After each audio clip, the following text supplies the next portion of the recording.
The stars were seen at the recently held IFA 2015 and are finally back in Archie Mumbai. The prestigious award ceremony was attended by the biggest names such as Hrithik Roshan, Anushka Sharma, Deepika Padukone and many more. The event was hosted by the Gunde pair Ranveer Singh and Arjun Kapoor. The romantic couple of Bollywood was at its hilarious best. The stage was set on fire with the performances by Hrithik Roshan, Sonakshi and many others. Anushka was spotted at the airport in black pencil skirt with blue crop top and black sandals. Arjun on the other hand walked out in a blue leather jacket with a white tee, denims and shades.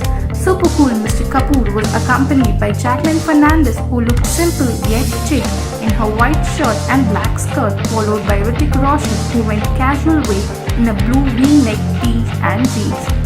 Parineeti was spotted in a swag form wearing a black top with white denims and boots. Sonakshi on the other hand was spotted with white tee which read Rebel Youth with a pair of denims and shoes. Others spotted at the airport were Anil Kapoor, Bipasha Basu and Malaika Arora Khan.